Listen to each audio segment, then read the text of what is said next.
Soy Edgar García Coveñas y hoy voy a explicar los principales cambios y permanencias políticas, económicas y sociales que ocurrieron en el Perú entre 1930 y 1990 y cómo estos influyeron en el país actual. Este periodo fue una etapa de transformaciones, como intentos de modernización, reformas estructurales y búsqueda de justicia social, pero también de crisis, autoritarismo y desigualdad.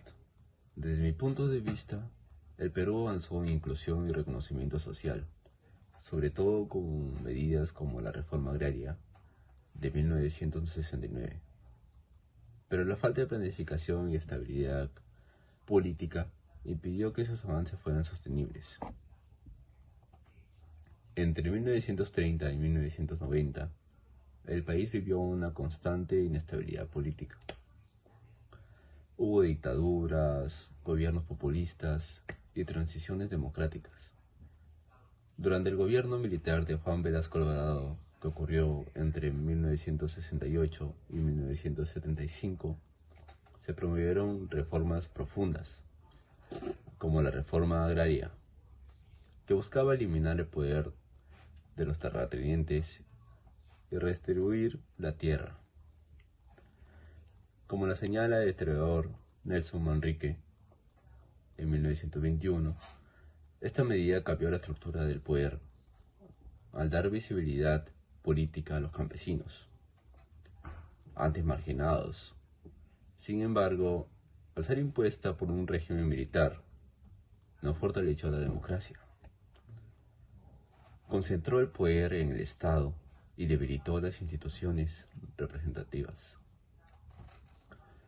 Recién con Francisco Morales Bermúdez se inició el retorno a la vía civil con la Asamblea Constituyente de 1978 y las elecciones libres de 1980, que marcaron el inicio de una nueva etapa democrática. En el ámbito económico, el país enfrentó altibajos constantes.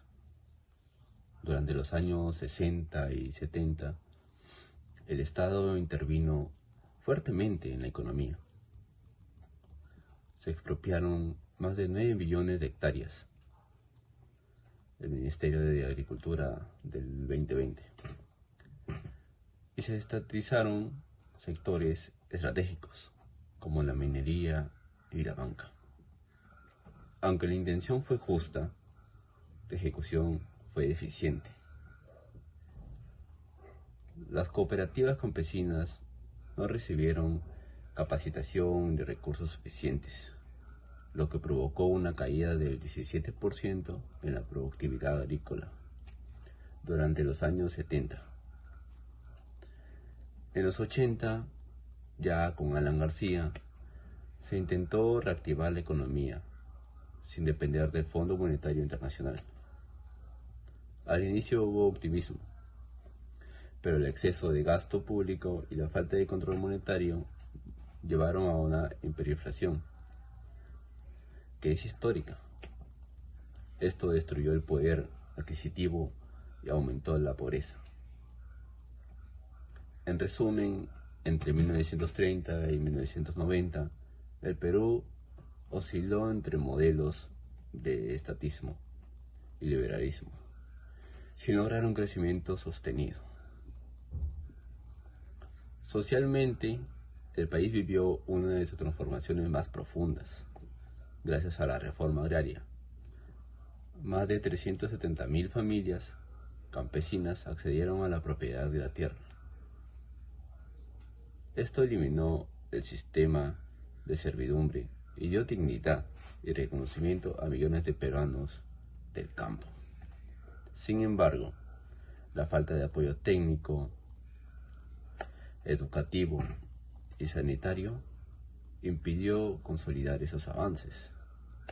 Muchas comunidades no pudieron sostener su producción, lo que provocó migraciones masivas hacia Lima y otras ciudades. Estas migraciones generaron nuevos desafíos: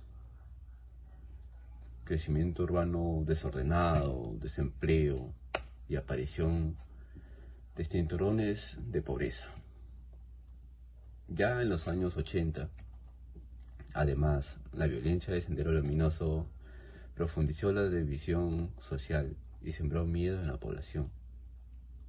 A pesar de todo, surgió una nueva conciencia ciudadana más crítica y participativa, que hoy forma parte del Perú moderno. Entre 1930 y 1990, el Perú cambió su estructura política, económica y social. Pasó de un país rural y oligárquico a uno más urbano, democrático y participativo. Sin embargo, las desigualdades, la corrupción y la inestabilidad política permanecieron. Desde mi perspectiva, la reforma agraria fue el símbolo de esa dualidad. Un acto de justicia social que marcó un antes y un después, pero que, por su mala ejecución, generó crisis económicas que todavía se sienten.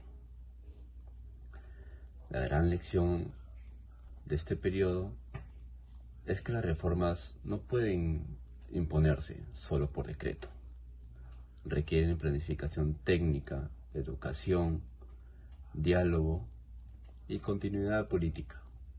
Solo así podremos construir un país más justo, moderno y estable. Eso es todo de mi parte. Gracias.